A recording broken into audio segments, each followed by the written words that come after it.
Ketika saya menjadi KPU, saya harus melepaskan semua organisasi, semua jabatan saya, semua profesi saya di luar, dan saya fokus di KPU, dan itu komitmen saya. Kalau sebelum jadi seorang ketua KPU nih, backgroundnya apa nih? Kayaknya paham banget sama undang-undang dan lain-lain. Sepanjang itu merupakan pengabdian bagi negara, saya siap. Dimanapun saya siap.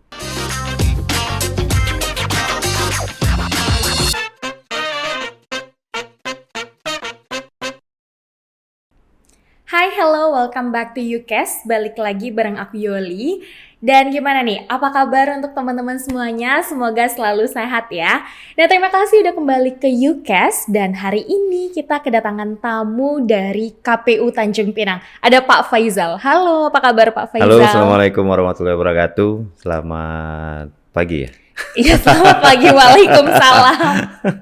Apa kabar nih Pak? Alhamdulillah sehat. Alhamdulillah sehat ya. Jadi gimana? Udah siap belum untuk mudik nih? Kita tar lagi udah deket sama Lebaran. Karena kita anak kampung sini, kita persiapannya jaga kampung. Oh, jadi nggak mudik. Akamsi. Ya, oh, akamsi, anak kampung sini. Jadi emang nggak mudik ya? Nggak mudik. Oke, nggak mudik. Jadi kalau untuk yang mungkin belum tahu nih, Pak Faizal ini adalah Ketua KPU Tanjung Pinang. Iya, Setelah siap. pemilu gimana napas KPU? Seger nggak ngirup udara? Wah, sebenarnya napasnya masih narik napas sebenarnya. Tapi belum sempat istirahat, kita sudah masuk lagi nih tahapan pilkada. Jadi kita sudah masuk lagi persiapan untuk pilkada nanti di November 2027. Nggak bernafas ya jadi di tahun ini ya, full banget. Oke, jadi memang sekarang kesibukannya masih terkait pilkada dan lain-lain. Ya, masih tahapan persiapan tahapan pilkada. Sementara tahapan pemilu juga belum selesai karena kita masih berproses di Mahkamah Konstitusi. Mudah-mudahan bisa segera selesai dan kita bisa menetapkan perolehan kursi dan perolehan calon terpilih. Tapi kalau misalnya kayak tahapan di MK belum selesai gitu, ntar apa sih maksudnya kayak pelantikan presidennya gitu bisa diundur nggak sih? Oh enggak, jadi bakal kan semua imbas, MK itu sudah ada jadwalnya, jeda waktunya. Jadi ketika perkara itu mulai diperiksa punya jeda waktu. Kalau presiden itu 14 hari penyelesaian perkaranya, 14 hari sudah harus putus. Nah sementara untuk sengketa legislatif itu 30 hari, jadi sudah harus putus. Jadi kalau misalnya diperiksa tanggal 5 misalnya nih, 5 April misalnya, berarti di 5 Mei sudah harus putus gitu, 30 hari gitu. Jadi ada kepastian hukumnya. Jadi kan salah satu prinsip hukum itu adalah kepastian hukum. Jadi supaya tahapan-tahapan selanjutnya itu tidak terganggu. Oke, jadi meskipun ada sekarang ada perkara di MK juga itu nggak berpengaruh. Tidak berpengaruh yang jelas, tetapi akan menghambat proses penetapan sementara ini. Nah, ini kan kita sudah melakukan proses penghitungan rekapitulasi untuk di tingkat kota. Tetapi itu belum final karena kita masih menunggu hasil sengketa yang ada di Mahkamah Konstitusi. Kalau di sana dinyatakan sudah selesai, apakah ada perubahan atau tidak? Nah, kalau memang tidak ada, ya nanti kita menunggu putusan baru bisa kita eksekusi. Oh gitu. Emang kalau tahapan pilkada tuh apa aja sih Bang Faizal? Tahapan pilkada itu panjang sebenarnya. Kita ada 20 bulan ke belakang mulai tahapan. Ya. Dari sebelum November dari itu? Dari tahun 2022. Dari Februari 2022 itu kita sudah mulai tahapan. Mulai dari pemutakhiran data, pemilih dan lain sebagainya.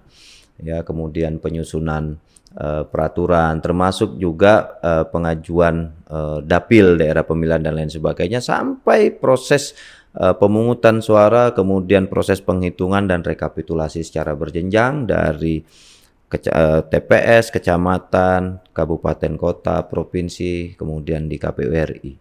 Jadi kalau misalnya ada masyarakat ataupun mungkin ada warganet yang ngatain kayak KPU kerjanya kayak cuma 1 tahun gitu. Nggak bener ya? Ya, karena proses kepemiluan itu kan 5 tahunan. Tetapi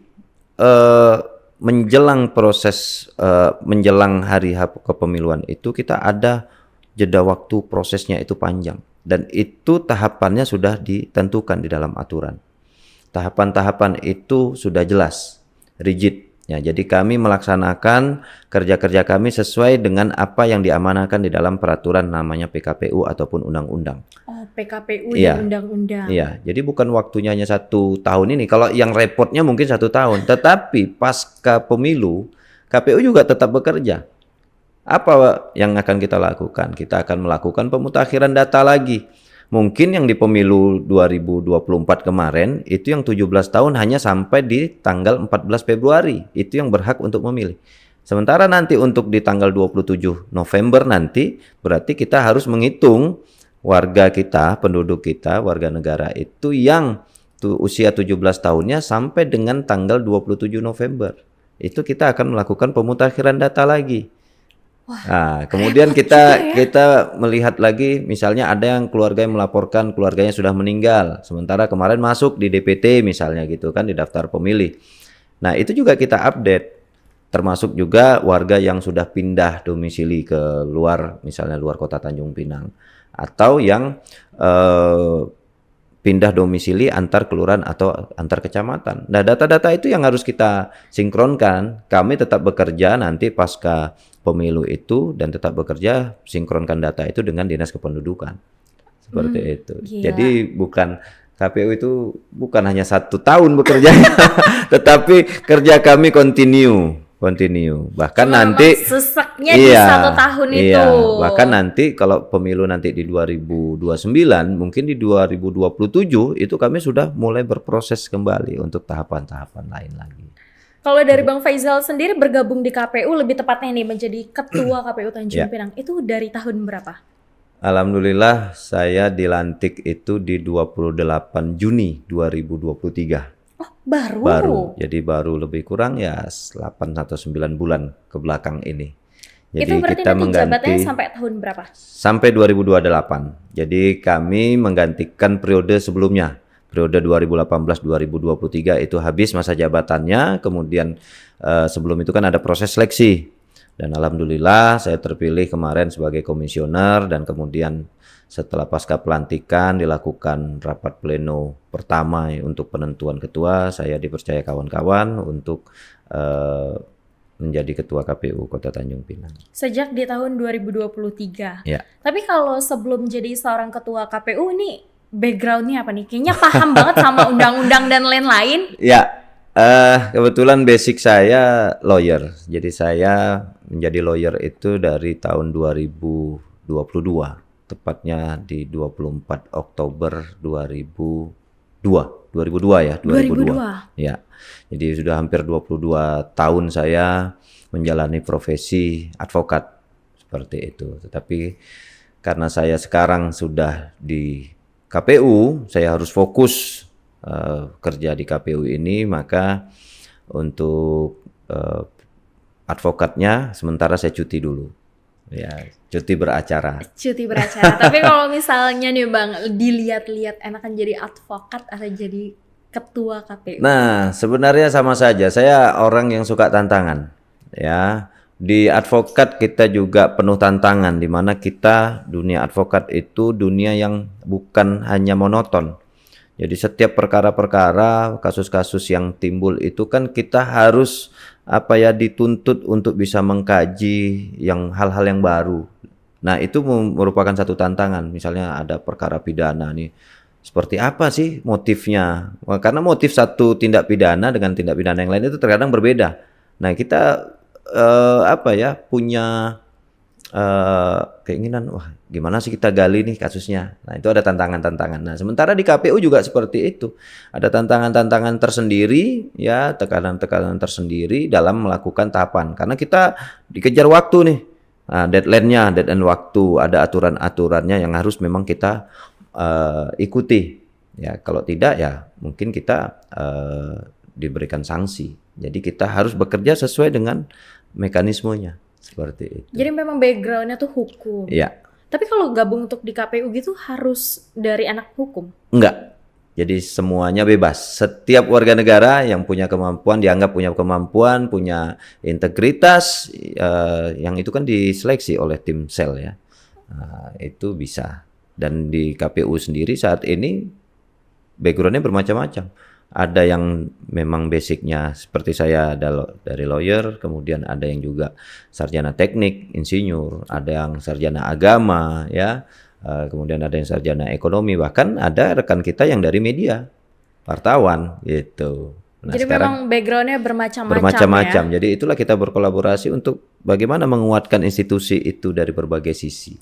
Tapi kalau misalnya nih backgroundnya dari ekonomi, sedangkan kalau kita bicara terkait perpolitikan itu kan politik dan hukum ya. Iya. Itu gimana learning by doing atau seperti apa Ya, tuh Bang Faisal? sebenarnya kan politik itu apa ya? Mencakup berbagai aspek kehidupan. Ya, jadi bukan berarti kita orang ekonomi udahlah di ekonomi saja, di jualan misalnya seperti itu, atau hitung-hitungan saja, bukan seperti itu.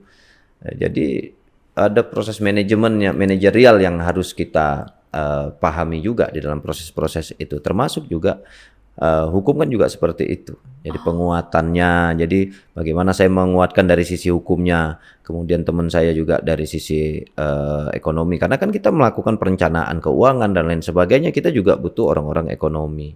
Bagaimana kita melakukan publikasi ke masyarakat, kita butuh misalnya orang-orang kawan-kawan dari media dan lain sebagainya. Jadi kita itu faktor saling berkolaborasi satu sama lain. saling menutupi kekurangan dan kelemahan dari masing-masing personil itu ditutupi oleh kawan-kawan yang lain. Jadi kita saling menguatkan seperti itu. Itu kepikiran buat daftarin diri sebagai ketua KPU atau lebih tepatnya komisioner ya bahasanya ya. Komisioner. Itu dapat dari mana ilham untuk mendaftar deh ikut? Jadi gitu? kalau lihat perjalanan saya, ini perjalanan panjang sebenarnya saya bisa sampai di KPU ini. Orang mungkin melihat saya karena saya komisioner baru yang baru dilantik di bulan Juni 2023 lalu. Tetapi kalau kita flashback ke belakang, saya terjun di dunia kepemiluan ini dari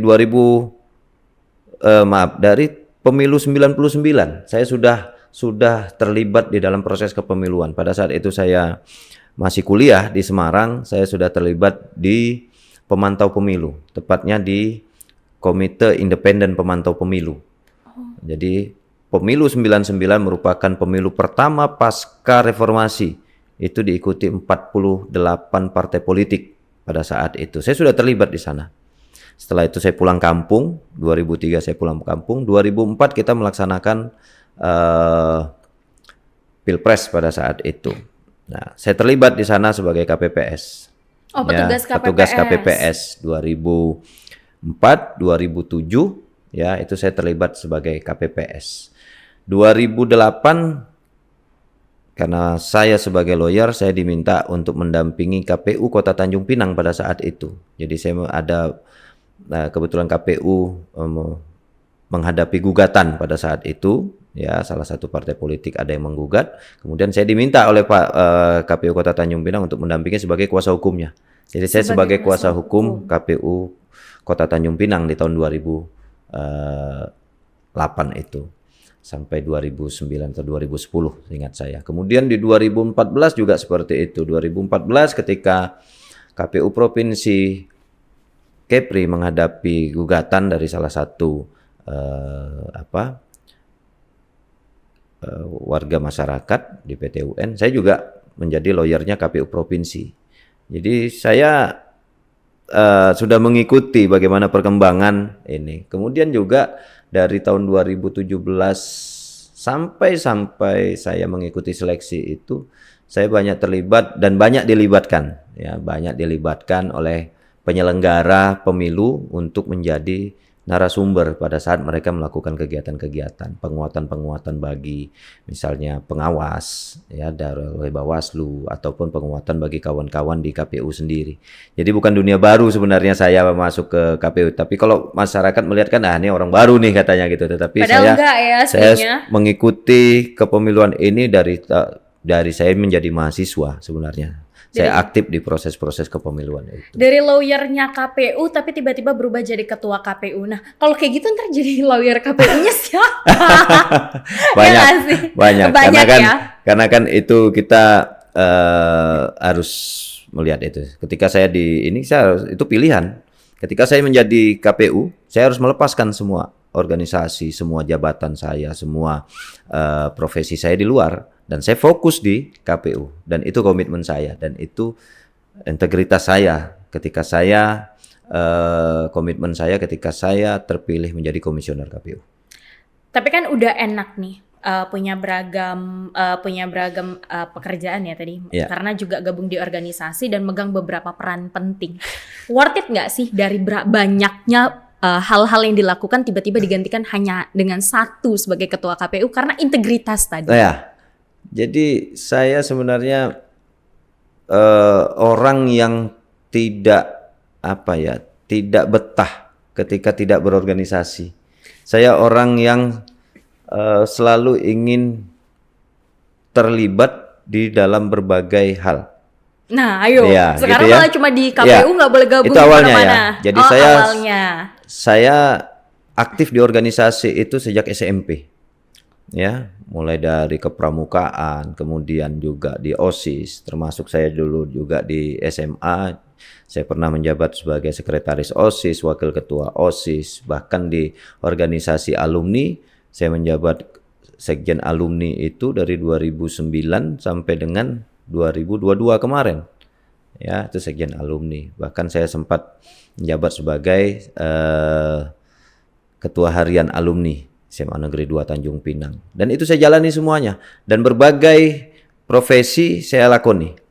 Saya bukan hanya sebagai lawyer, meskipun basic saya lawyer, tetapi saya ingin menguasai berbagai hal. Saya juga mediator, ya. Saya juga praktisi Stephen, ya. Stephen itu untuk menganalisis kecerdasan manusia dengan satu alat tertentu. Canggih banget. Seperti itu. Kemudian juga saya aktif di berbagai organisasi, baik itu organisasi kepemudaan, organisasi kemasyarakatan, dan juga organisasi profesi. Dulu saya sebagai lawyer, saya pernah menjabat sebagai sekretaris Pradi Kota Tanjung Pinang, kemudian ketua DPC Ikadin Kota Tanjung Pinang. Saya juga aktif sebagai pengurus alumni Lemhanas RI 2021, pengurus pusat. Saya kebetulan diminta sebagai wakil bendahara. Dan di Karang Taruna juga, Karang Taruna Provinsi Kepulauan Riau di 2 periode ini dari 2016. Kemudian terakhir kemarin di 2022. Tetapi semuanya harus saya tinggalkan. Tuh. Ya, Gimana? semuanya harus saya tinggalkan. Saya saat ini fokus di KPU. Kalau ditanyakan sayang atau tidak? Karena ini sudah komitmen. Karena ini bentuk komitmen saya ketika saya di KPU, maka sesuai aturan ya kita tidak boleh merangkap jabatan. Seperti itu. Maka saya fokus di KPU saja. Bagaimana dengan yang itu? Itu sebagai satu resiko yang harus saya hadapi. Bagaimana misalnya kan orang mau lebih banyak enak di pengacara Pak, misalnya gitu kan. Di advokat kan seperti bla bla bla bla. Ada yang ngomong kayak gitu ya? Berarti pasti banyak nggak tuh? Banyak. Termasuk keluarga dan lain sebagainya. Tetapi saya bukan melihat semuanya dari sisi finansial, tetapi bagaimana kita bisa mengabdikan diri kita untuk bangsa dan negara ini. Nah, inilah saya saat ini saya hadir di KPU, ya, saya dipercaya untuk menduduk sebagai komisioner KPU dengan berbagai konsekuensinya. Nah, tadi kan keluarga bilang sayang banget tuh ninggalin advokat jadi ketua KPU. Berarti nggak dapat dukungan dong? Bukan tidak dapat dukungan, tetapi kan orang berpikir kan begini kan, mereka melihat hanya dari satu sisi saja kan gitu. Tetapi saya orangnya bukan melihat dari satu itu saja, bukan dari sisi finansial dan lain sebagainya. Kalau saya mau saya dulu juga pernah di Komisi Perlindungan Anak di 2016 sampai dengan 2018 dan itu saya jalani. Saya tinggalkan profesi pengacara saya, nggak ada masalah saya rasa. Dan apa yang bisa saya abdikan kepada negara, inilah yang saya lakukan. Saya orangnya seperti itu. Jadi saya senang tantangan, saya nikmati semua prosesnya seperti itu. Mengabdi pada negara, satu itu ya? Ya. Wah, luar biasa banget. Tapi kalau boleh tahu ya nih ya, sebenarnya tantangan seperti apa sih yang udah dihadapin di KPU itu? Kalau tantangan saya rasa dinamika politik itu sama semuanya ya. Ya, tantangannya kita diminta lebih fokus bekerja sesuai dengan timeline-nya, sesuai dengan deadline-nya. Ya, terkadang kalau misalnya di luar kita masih kadang mungkin di pengacara misalnya saya ya, sidangnya masih lama aja lah, besok santai-santai aja. Misalnya seperti itu, kita masih bisa bersantai-santai, berleha-leha, misalnya gitu. Tetapi di KPU kita tidak. Kita sudah rigid waktunya, timeline-nya. Ketika misalnya ditentukan pendaftaran itu tanggal 5 misalnya begitu, berarti kita harus bisa standby sampai jam 23.59 di hari itu. Wah. Makanya kita harus standby. Makanya di KPU itu tidak ada yang istilahnya kerja bersenang-senang ataupun kerja santai, tidak. Kami fokus semuanya. Bahkan kapanpun kami dibutuhkan untuk hadir di kantor, kapanpun kami dibutuhkan untuk menyelesaikan pekerjaan, kami harus selesai. Integritas kami adalah integritas 24 jam di KPU itu. Memang seperti itu. Jadi bukan 9 to 5 kayak orang kerja kantoran ya? Tidak. Enggak. Jadi di KPU itu tidak ada tanggal merah. Semuanya hitam. Ini lebaran gimana? Ya, kalau lebaran ini karena memang ini kita perayaan ya. Kita memang ada waktu ini, tetapi kami tetap harus standby. Kami tetap harus standby karena kami juga di Tanjung Pinang ini sedang menghadapi PHPU. Ya, perselisihan hasil pemilihan umum itu. Jadi kami juga harus mempersiapkan meskipun jadwal kerjanya masuk jadwal kerja cuti bersama, tetapi kami personil tetap standby. Gitu. Itu tadi tantangan. Tapi Tantangan. kalau keseruannya tuh apa? Seru lah semuanya. Dari awal saya rasa seru semua. Kita Oh, punya serius? keluarga baru. Kalau enggak, ngapain saya? Saya enjoy. Saya enjoy di KPU. Meskipun kerja 24 jam tadi dan harus standby. Iya. Konsekuensinya saya harus punya keterbatasan waktu dengan Untuk keluarga, jelas. Yang biasanya dulu saya di luar KPU, sebelum saya di KPU saya bisa bawa keluarga jalan, mungkin di akhir pekan dan lain sebagainya. Tetapi setelah di KPU mungkin itu yang sedikit berubah jadwalnya. Kan seperti itu. Jadi terkadang kita sedang jalan, tiba-tiba ada hal-hal yang mendadak, saya harus kembali ke kantor ataupun ada kegiatan keluar kota misalnya, mau tidak mau itu satu konsekuensi dan itu sudah saya sampaikan kepada keluarga dan itu dipahami. Seperti itu. Inilah konsekuensi kita ketika kita menjadi penyelenggara negara. Oke. Jadi memang ada konsekuensi ya. Dan Konsekuensinya. alhamdulillah keluarga memang memahami juga. Memahami dan mendukung sebenarnya. Ada nggak sih pengalaman nggak enak? Pengalaman nggak enak Yang saya rasa. berbekas banget selama jadi ketua KPU 1 tahun ini. Dan hampir 1 tahun ya? Nggak ada lah. Kalau dinamika permasalahan yang muncul di dalam proses itu semuanya biasa terjadi. Oh, Seperti biasa. itu nggak ada. Kalau Dianggap yang konsekuensi pekerjaan konsekuensi aja. pekerjaan sama halnya di pengacara juga seperti itu. Emang kalau pas jadi pengacara apa tuh konsekuensinya? Kita ketika misalnya saya dulu pernah menghadapi kasus pembunuhan, ya, Gimana itu? mendampingi Tanjung Pinang? di lokusnya, kejadiannya di Lingga. Wah, keluar bahasa hukum. Lokus itu lokasi ya? Lokasi. Oke. Lokusnya itu di Lingga, tetapi karena Lingga itu masuk pengadilannya di Tanjung Pinang, jadi diadili di Tanjung Pinang. Saya pernah mendampingi pelaku kasus pembunuhan di tahun 2005. 2005. Ya. Nah, bagaimana sih psikologis keluarga korban ya ketika menghadapi kasus persidangan seperti itu? Otomatis kan kita sebenarnya orang yang nggak tahu ya, masyarakat awam yang tidak tahu seolah-olah pengacara ini membela, udah tahu orang membunuh tapi dibela kan seperti itu. Nah, ini kan pasti akan ada tekanan psikologis, itu pasti ada. Batin menolak gak sih kayak gitu tuh? Saya bukan, kalau batin menolak nggak usah jadi pengacara, kan seperti itu. Pasti akan bertentangan. Tetapi lawyer itu harus kita pahami. Ini juga masyarakat juga harus pahami bahwa lawyer, advokat, pengacara, ya apapun penyebutannya itu bukan membela kesalahan. Tetapi kita mendampingi pelaku, ya itu untuk memberikan hak-hak. Mereka walaupun dia pelaku, dia punya hak yang diberikan oleh negara, hak yang diberikan oleh hukum untuk mendapatkan pendampingan, untuk meringankan hukumannya. Ya mungkin dia melakukan perbuatan itu karena keadaan kondisi terpaksa. Banyak kan ada pelaku-pelaku pencurian misalnya seperti itu. Orang kalau mencuri ya pasti salah. Tetapi kenapa dia mencuri misalnya? Ada ibu-ibu yang mencuri susu karena ternyata dia butuh untuk anaknya sementara dia tidak bekerja. Ada faktor ekonomi lain. Nah, inilah yang harus kita ungkapkan di dalam proses persidangan. Itu tantangan kita, bagaimana kita bisa memberikan keyakinan kepada hakim bahwa niat dari pelaku itu tidak seperti itu. ada hal-hal yang mendorong dia untuk sampai kepada satu perbuatan itu karena kondisi-kondisi tertentu.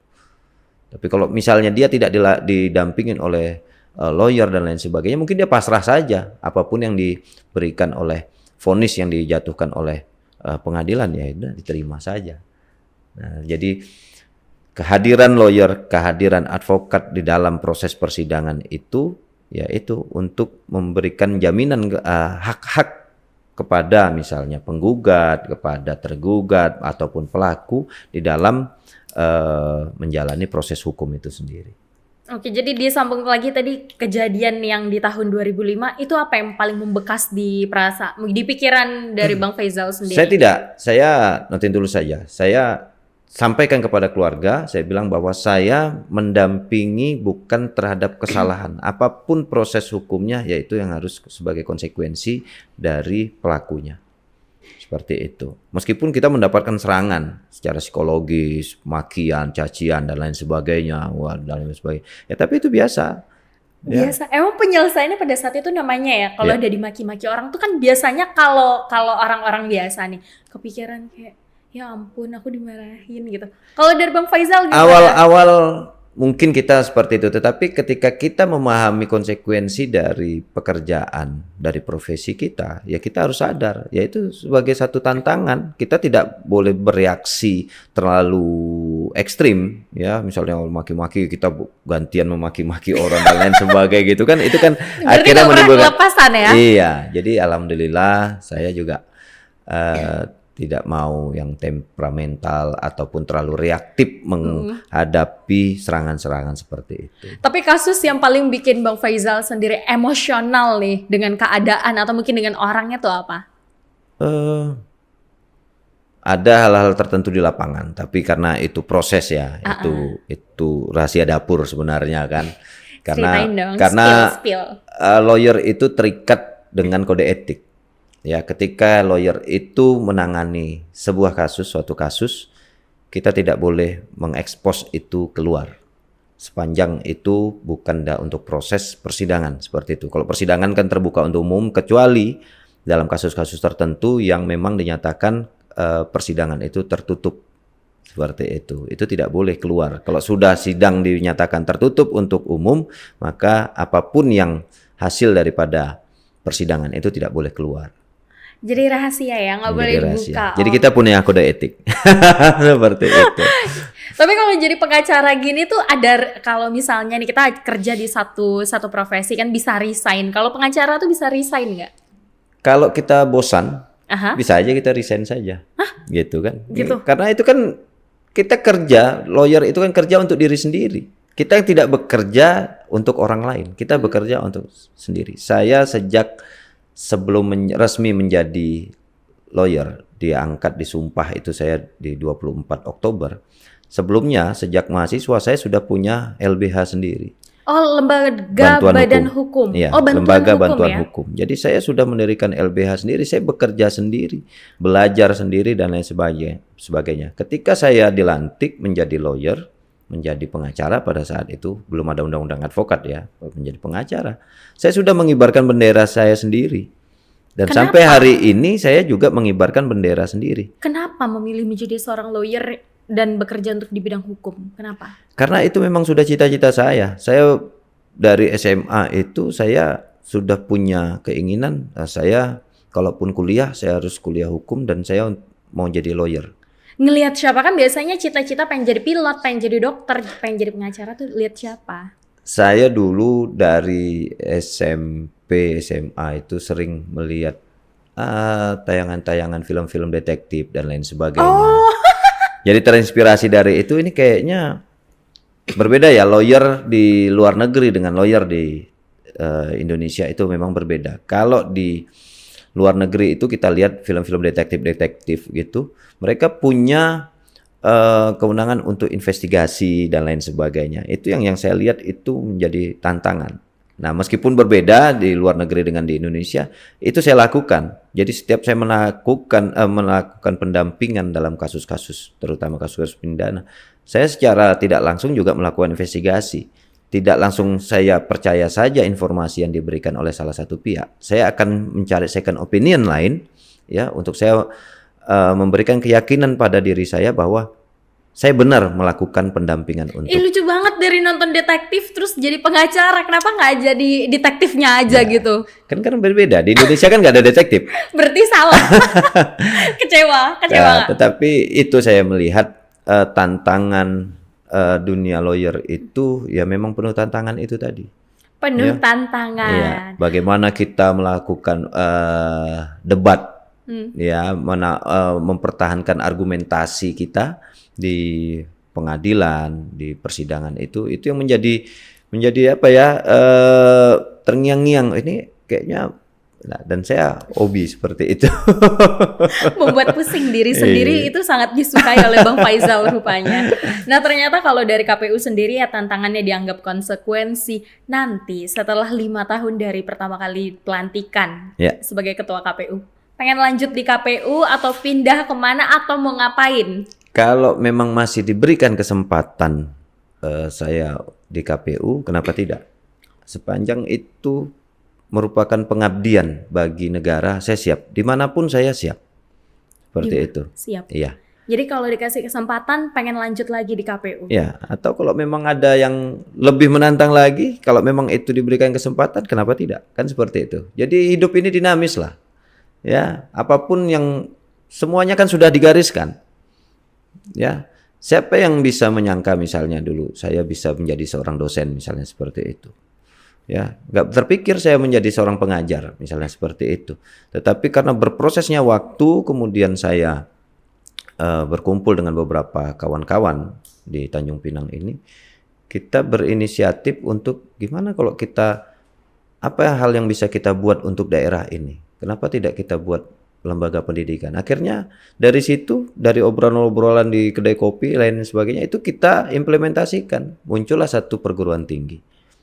Saya mendirikan perguruan tinggi di Tanjung Pinang ini. Oh, iya Gitu. serius? Iya. Apaan tuh? Di STTI. Oh, STTI. Iya. Oh iya, Jadi benar-benar. saya mendirikan itu dengan beberapa teman, ya, dan nggak pernah terpikir saya bisa menjadi dosen. Ya, dari advokat kemudian saya menjadi dosen, saya mengelola perguruan tinggi dan lain sebagainya. Ya, dan semuanya sekarang akhirnya kembali saya fokus ke KPU sendiri. Tetapi ya alhamdulillah itu sudah berjalan.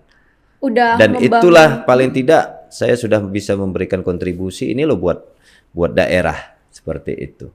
Menyangka nggak bisa mendapatkan segala hal yang hari ini dicapai sama Bang Faizal?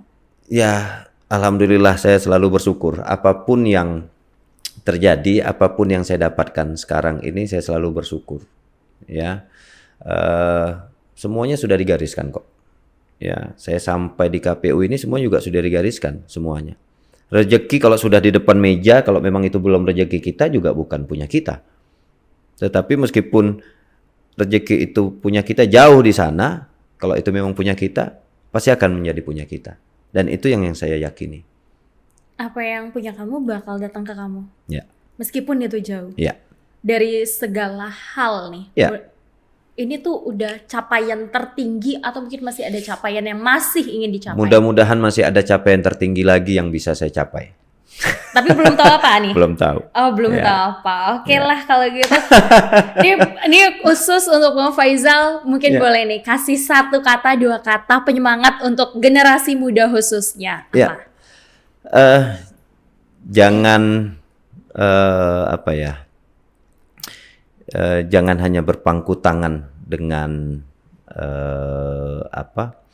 dengan orang lain, tapi kita harus mampu untuk bangkit dengan kemampuan kita sendiri. Karena yakinlah ketika kita punya keyakinan dengan bakat, dengan apa yang kita miliki, kita akan menjadi apa yang kita inginkan.